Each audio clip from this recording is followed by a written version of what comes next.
Seja bem-vindo à primeira parte do curso Bike Anjo no Trânsito. Nós vamos dividir a aula, que seria dada em sala de aula em mais ou menos 1h30, em alguns módulos para não ficar muito cansativo. Mas nós recomendamos que todos os módulos sejam vistos na sequência. E se vocês puderem participar presencialmente, as aulas acontecem em Salvador. Se vocês puderem participar presencialmente da aula é interessante, porque a gente tem uma segunda parte que é prática. Então, além dessa teoria que vocês estão vendo aqui em Salvador, a gente faz uma aula prática, levando as pessoas, mesmo os iniciantes, para a rua, num circuito leve, curto, mas onde as pessoas têm a oportunidade de trafegar no trânsito, compartilhando as vias com outros carros. Nós escolhemos um horário e um dia na semana de pouco movimento e temos vários guias que acompanham os iniciantes. E assim, a gente consegue fazer o percurso com toda a segurança, mas de qualquer forma a pessoa está experimentando ali a rua na prática.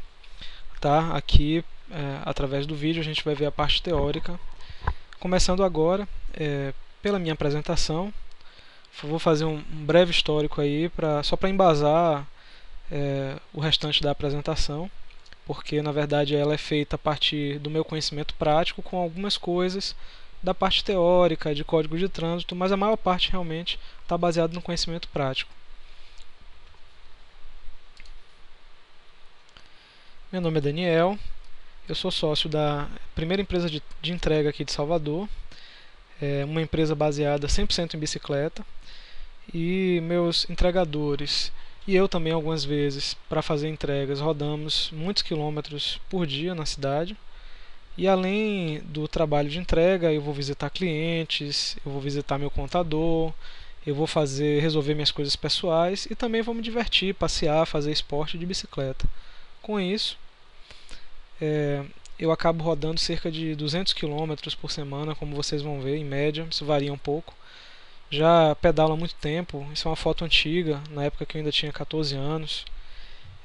E já fazia percurso de rua realmente, eu saía do bairro que eu morava, ia até a casa de parentes de bicicleta, o que era muito comum naquela época, mais comum até do que é hoje, né? A gente já fazia isso.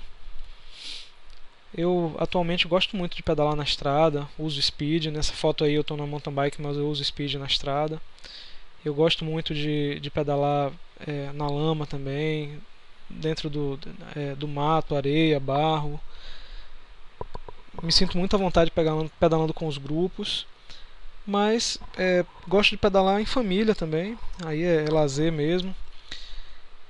E também uso a bicicleta como meio de transporte principal. Eu não tenho nada contra carro, acho que carro é uma coisa útil, importante. O problema não é o carro, é o uso que se faz dele. O carro é muito legal, muito útil para levar a família na estrada, para fazer uma viagem, para levar a família para algum lugar dentro da própria cidade. Não dá para ir todo mundo de bicicleta, então vamos de carro, não tem problema. Para fazer um mercado, carregar alguma coisa que seja maior do que a gente pode levar na bicicleta, mas eu particularmente, quando estou sozinho, prefiro pedalar. Eu me sinto mais à vontade sobre a bicicleta, não fico preso nos engarrafamentos, fico bem mais motivado para ir para os lugares e até o meu humor chega diferente, né? Eu chego mais feliz nos lugares quando eu estou de bicicleta. Até quando está chovendo, quando eu posso me adequar, a depender do lugar que eu vou, eu coloco uma capa de chuva, protejo as coisas que eu preciso levar no alforje ou numa mochila à prova d'água e vou embora.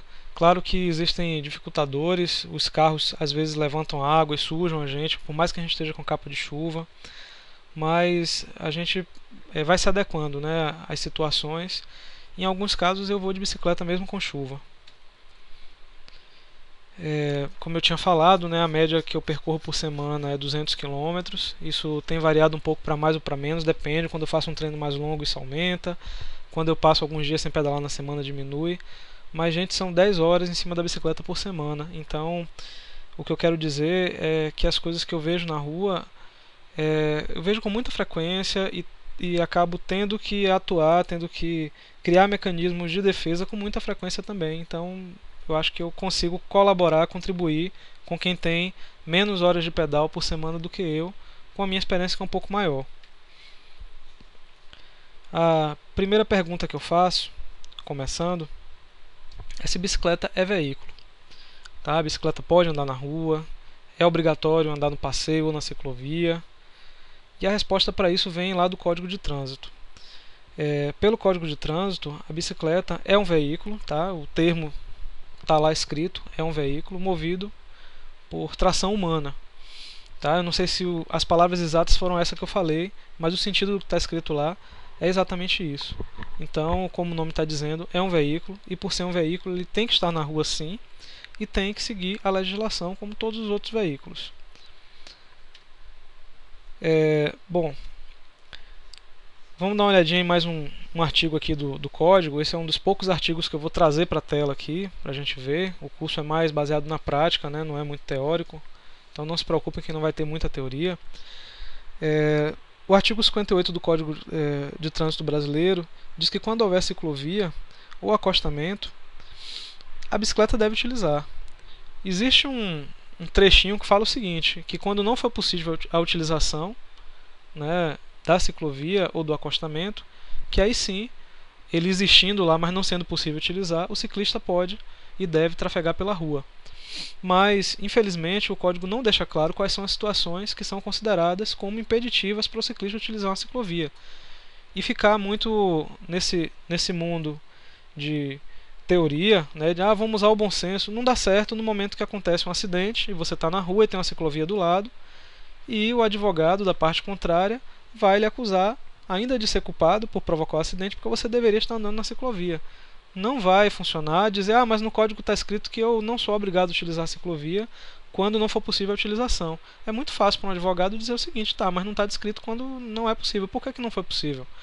Porque tinha muita gente na ciclovia e o risco de acidente na ciclovia era alto. Isso não vai ser considerado como uma justificativa válida, porque basta você andar mais devagar que você vai conseguir andar na ciclovia, mesmo tendo gente que não deveria estar lá. Então, eu chamo a atenção para esse artigo 58 por isso. Se existir ciclovia, o ciclista que anda pela rua ele tem que assumir que ele está fazendo uma coisa que é mais arriscada para ele, no sentido que se der algum problema ele vai estar descoberto. Tá?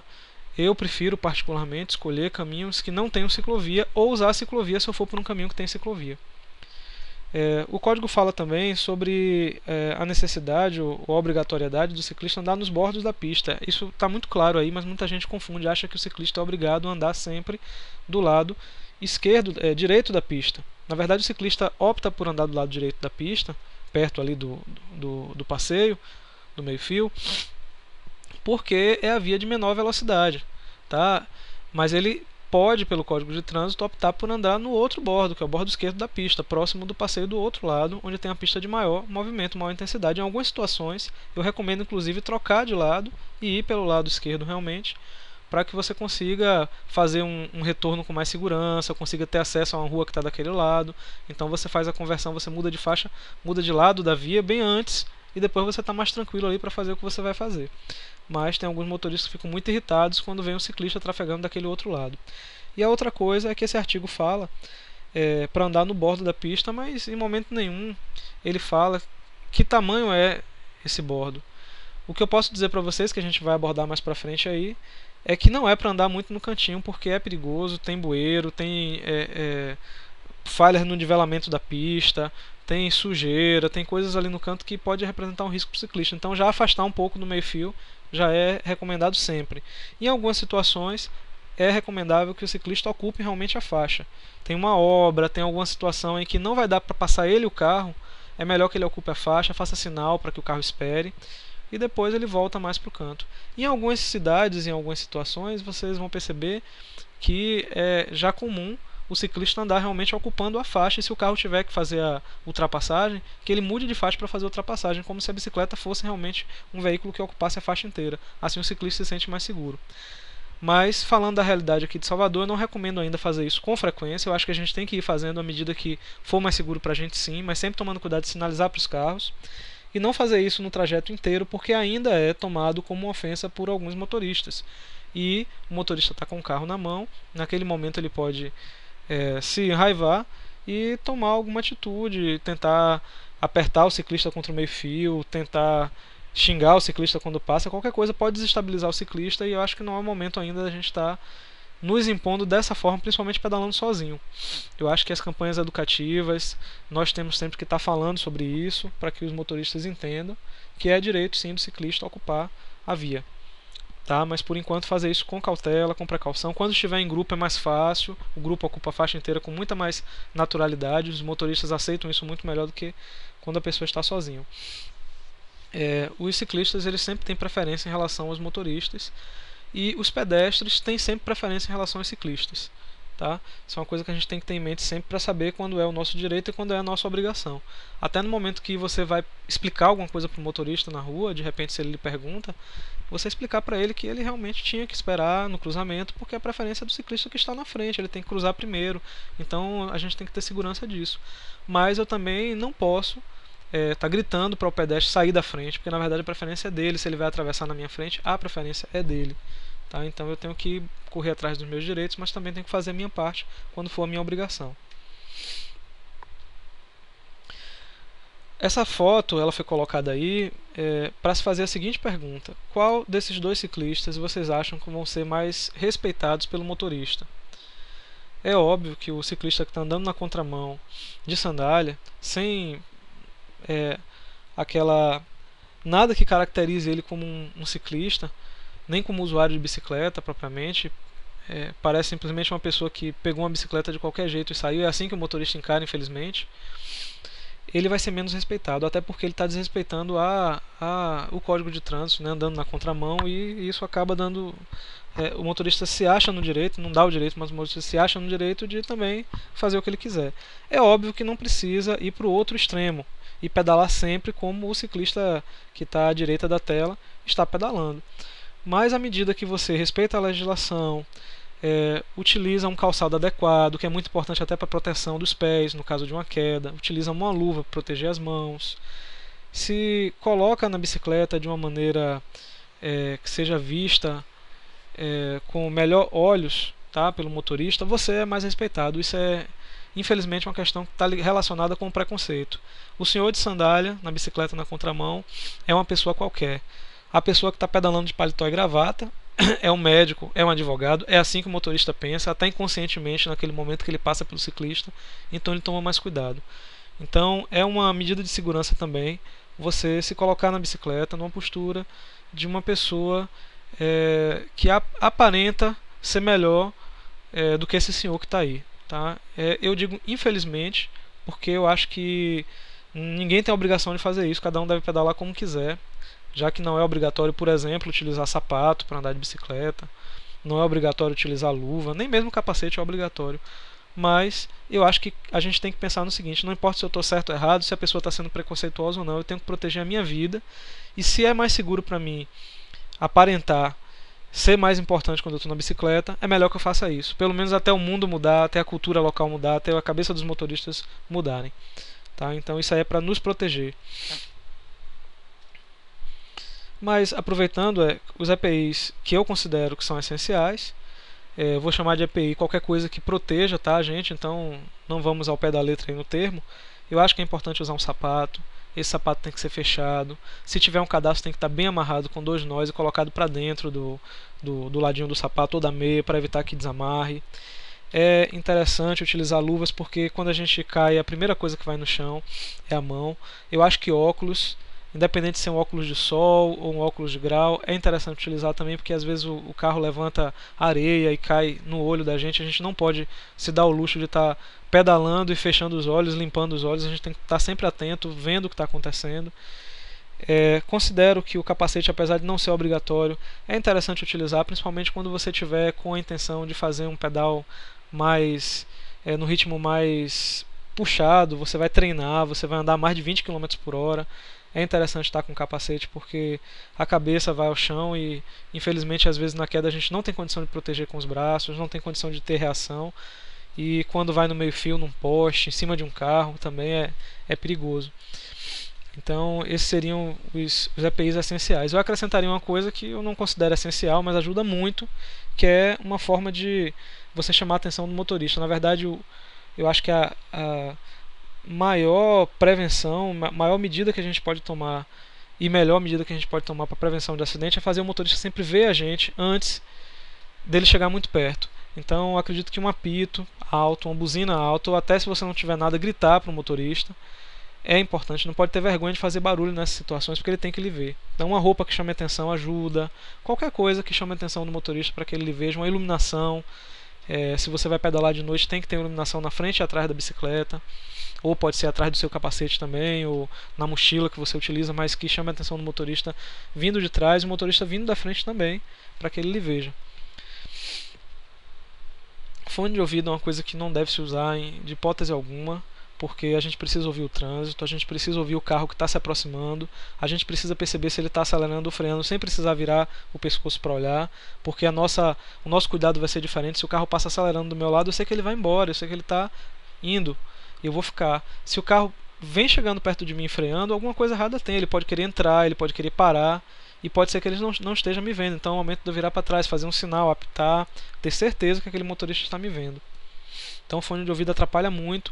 Se tiver a obrigação de trabalho, por exemplo, tem uma ligação que eu vou receber, deixa o fone de ouvido no ouvido só e não coloca música, tá? Vai atender a ligação quando ela acontecer, para a bicicleta, atende, mas para você ouvir que está tocando pelo menos, vai botar o fone no ouvido, beleza, bota o fone no ouvido, mas não deixa isso atrapalhar a sua segurança.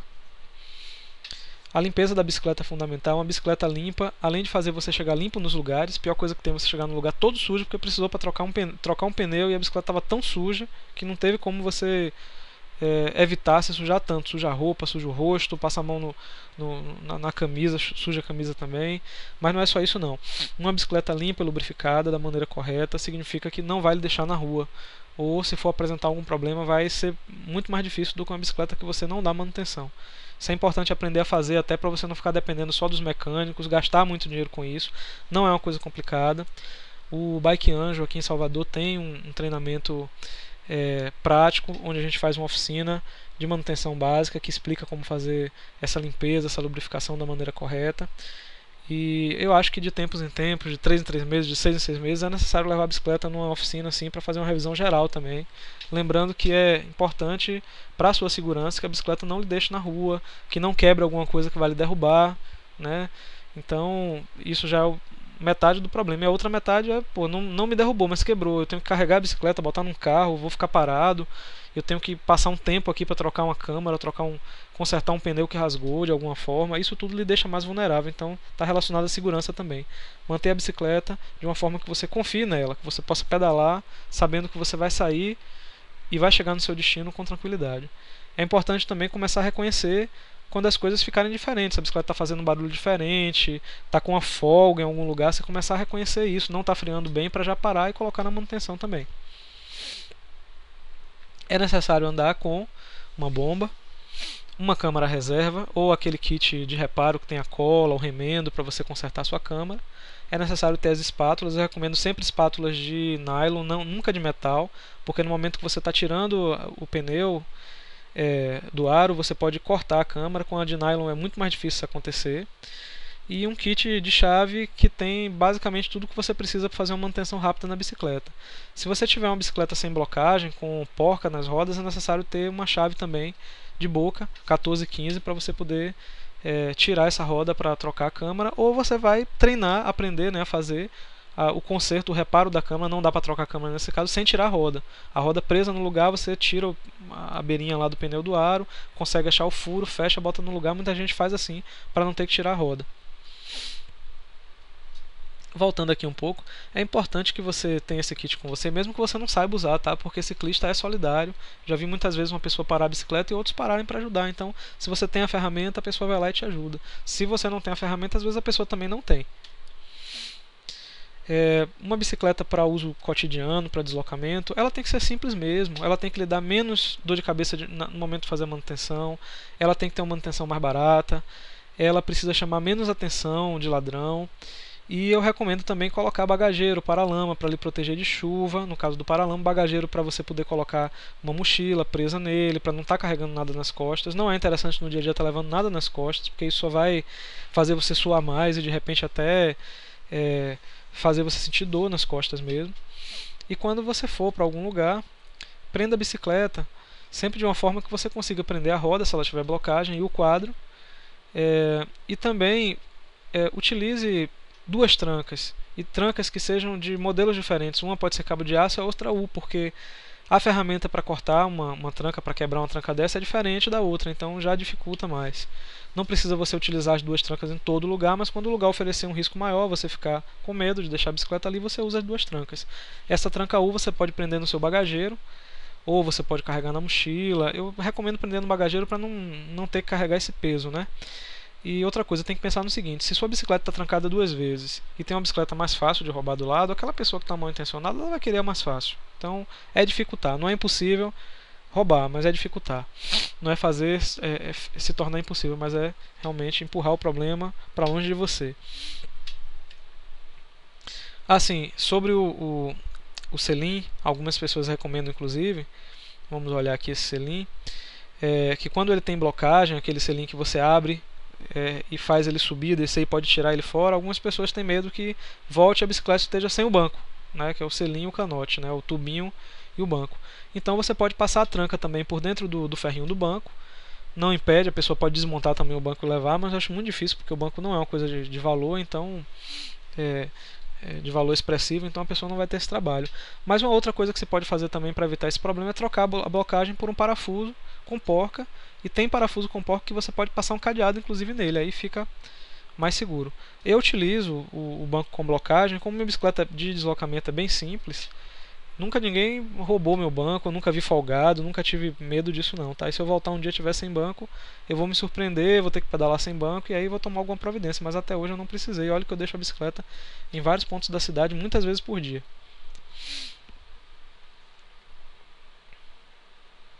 Sobre hidratação, do ponto de vista da segurança, só o fato de você pegar a garrafinha, virar para cima para tomar água e colocar a garrafinha de volta, já tira a sua atenção do seu pedal. Então, você precisa se acostumar a beber água antes de sentir necessidade, que é uma questão inclusive boa para a saúde também. Você parou no sinal, teve que esperar lá o sinal vermelho, as pessoas passarem, já automaticamente pega a garrafinha, toma 2 goles de água. Precisou parar para atender um telefone, para tirar uma foto, para fazer qualquer coisa, já toma um pouco de água. Não espera sentir sede, para no momento que você está pedalando ser obrigado a pegar a garrafinha. Se for fazer isso, treine antes. Tem pessoas que não têm habilidade para pegar a garrafinha sem olhar para ela, porque você tem que estar olhando para frente, beber água continuando mantendo as vistas na pista e colocar essa garrafinha de novo no lugar. Em algumas situações, acontece de no momento que você está colocando a garrafinha, ela cair, isso lhe distrai muito, você vai olhar para onde a garrafinha caiu, e eu já vi pessoas caírem da bicicleta nesse momento, até a própria garrafinha cair embaixo da roda traseira, dar um solavanco, a pessoa se desequilibra. Tem que pensar nisso aí também, lembrando que nosso curso aqui é todo voltado para a segurança do ciclista, por isso que a gente fala desses cuidados. Um apito é muito importante, eu uso pra caramba. Tem que ter cuidado só para você não estar fazendo barulho desnecessariamente, incomodando as pessoas. O objetivo não é esse, é chamar a atenção dos motoristas e dos pedestres que porventura estejam passando na frente, estejam na ciclovia, estejam atravessando, para você que está chegando perto. O fato de você apitar não lhe dá o direito de passar a bicicleta em cima de ninguém, de acelerar a bicicleta em cima de ninguém. Você na verdade está chamando a atenção para que a pessoa lhe veja. Se ela não sai da frente, você vai resolver de outra maneira, não é apitando e jogando a bicicleta em cima dela. Isso a gente condena que os carros façam com a gente também não pode fazer com os pedestres, nem com ninguém, nem com animal, nada. E eu chamo a atenção para o seguinte: usar apito por muito tempo pode danificar a dentição. Então é interessante procurar um apito que tenha ponta de silicone, como esse que vocês estão vendo do lado esquerdo. Ele é um apito profissional, você acha aí no Mercado Livre com facilidade, não custa caro, tá? E ele faz barulho mesmo, é bem alto, é um apito profissional, como eu falei, para campo de futebol. E ele é feito com ponta de silicone justamente para que não tenha problema nos dentes, tá? Isso é bem importante. Se você não gosta de usar apito, treine um grito e perca a vergonha de gritar, tem que chamar a atenção, tá? A buzina na bicicleta, aquele trim-trim, não funciona aqui no nosso país, pelo menos as pessoas não olham nem para ver o que é. Apito eu acho importante porque as pessoas não sabem o que é, olha até para ver se é polícia, então já lhe viu. Por mais que ela fique chateada ali, já lhe viu. Se você está passando muito perto da pessoa, já dá um bom dia, chama a atenção dela de uma maneira simpática, não precisa apitar no pé do ouvido da pessoa, incomodar ela. Já está chegando perto, seu bom dia já vai ser escutado, seu boa tarde, seu boa noite. Bom dia, como vai? Tudo bem? A pessoa lhe olha, sorri, ela lhe viu. O importante é que ela lhe veja. O importante não é você mostrar que você tem autoridade. O importante é se fazer ser visto. Interessante, muito importante, na verdade, conhecer os sinais, os gestos de intenção, os sinais que os ciclistas fazem quando eles querem dobrar à esquerda ou à direita, quando o ciclista quer parar, a mão aberta para cima, Quando o ciclista vê algum obstáculo mais à frente, ele avisa. Isso é importante para outros ciclistas que vêm atrás e até para os carros saberem que talvez você tenha que desviar. Esse gesto talvez não fique muito claro para o motorista o que é, mas você apontando para o chão, normalmente a pessoa olha para o chão, então ela vai ver o que está acontecendo. E quando você está vendo um cruzamento à frente, mas você vai seguir, tem um sinal à frente, você vai seguir. Quando tem qualquer coisa à frente que o normal seria você parar ou virar, quer dizer, normal não, você poderia parar ou virar, mas você pretende seguir. Isso é importante para o ciclista que vem atrás e é importante também para que o carro saiba. Se você está na frente do carro e você faz esse sinal, você está dizendo para ele, espere que eu vou seguir. Eu recomendaria, inclusive, dar uma olhadinha por cima do ombro, ver se o motorista está ali vendo, se ele diminuiu a velocidade, se ele buzinou, se ele acendeu o farol, fez legalzinho lá de dentro do carro, sinal de positivo, né? Qualquer coisa que faça você perceber que realmente ele entendeu que você vai passar, para que você passe no cruzamento com segurança. Jamais se jogar no cruzamento sem ter certeza, porque o carro pode entrar junto com você sim, e aí o risco de um acidente vai ser grande. E se um carro vê que você está fazendo sinal e segura atrás de você, anda mais devagar, ele já lhe protege de outros carros que vêm atrás. Tá? Ele chama muito mais atenção do que você sozinho. O sinal a mão faz, o seu braço levanta, tá? Mas ao contrário do outro que seria parar, que é a mão aberta e parada, essa mão aí ela está aberta, mas está voltada para frente e você fica fazendo sinal, né? Balançando o braço para frente e para trás. Esse é o sinal. Seguir em frente. Esse para mim é o mais importante de todos, porque os cruzamentos realmente são os mais perigosos. Quando você está em grupo, é interessante que todos no grupo façam um sinal, porque chamam muito mais a atenção das pessoas e dos carros. Dando um exemplo aqui, isso aqui é uma avenida que nós temos em Salvador, a Avenida Luiz Viana Filho, mais conhecida como Avenida Paralela, que é o apelido dela aqui em Salvador. E começando essa avenida de bicicleta e terminando, nós fazemos 13 km. Gente, a diferença de eu trafegar numa média de 28, que seria uma média de treino, ou uma média de 18 ou menos, um pouco, que seria uma média de deslocamento, a diferença de eu sair do ponto A para o ponto B aí é de 10 minutos. Eu acho que realmente não vale a pena arriscar minha vida por causa de 10 minutos. Se eu estou me deslocando porque eu estou utilizando a bicicleta para me transportar, eu ando a 18 km por hora, 20 km por hora, 16, porque eu não quero suar, porque eu não quero me arriscar, porque eu quero ter mais chance de reação, eu quero frear a bicicleta parar realmente. Então eu não vou abrir mão de mais segurança por causa de 10 minutos, até porque com a bicicleta normalmente eu já vou chegar mais cedo do que se eu fosse de carro, de ônibus ou com qualquer outro meio de transporte, qualquer outro modal. Então já que eu vou chegar mais cedo, eu aproveito esse tempo que eu vou ter a mais para não me preocupar com esses 10 minutinhos a mais ou a menos, tá? Então andar devagar também é uma questão de segurança. Quando nós estamos numa ciclovia ou numa ciclofaixa, nós precisamos lembrar que vem pessoas no sentido contrário. E se eu paro para conversar com uma pessoa que está andando comigo de bicicleta e fico lado a lado, eu tenho a obrigação de sair quando eu vejo uma bicicleta vindo, quando eu vejo uma pessoa vindo com skate, bicicleta, o que for. Por menos que ela tenha direito de estar ali, eu tenho que sair, porque eu não posso correr o risco de ocasionar um acidente, porque eu quero impor a minha vontade, por mais que eu esteja certo. E eu não posso também pensar no seguinte: eu vou ficar aqui onde eu estou, porque eu estou vendo que do meu lado tem espaço suficiente para o outro ciclista passar. Você não sabe se o outro ciclista tem a mesma habilidade que você tem ao guiar a bicicleta. Ele pode não conseguir passar. E uma batida de frente com outro ciclista, por menos que seja o toque, por mais que ele bata no seu guidão, pode levar você ao chão. E uma queda com duas bicicletas, uma vindo na direção contrária da outra, cada uma, vamos supor, a 20 km por hora, significa um impacto de 40 km por hora e uma queda feia, tá? E outros ciclistas podem cair por cima de você. É complicado. Aí, por exemplo, ainda tem um perigo a mais. Essa ciclofaixa tem umas pedras, não sei como é que chama isso, essas pedrinhas aí de contenção, que eu chamei de pedrinha, mas são grandes pra caramba e você pode se bater e cair em cima de uma delas, tá? Ainda tem os carros passando aí do lado, então não dá pra brincar com isso não, gente. Tem que respeitar o espaço da outra pessoa também, tá? Eu vou encerrando essa primeira parte do vídeo por aqui. Convido você já para assistir a segunda parte também, que é complementar. Na verdade a gente vai seguindo, como eu tinha explicado no começo, isso aqui é um curso de 1h30. Estou dividindo aqui os vídeos. Então vejo vocês no próximo vídeo, tá? Espero que tenham gostado até aqui e que tenham sido os conselhos úteis.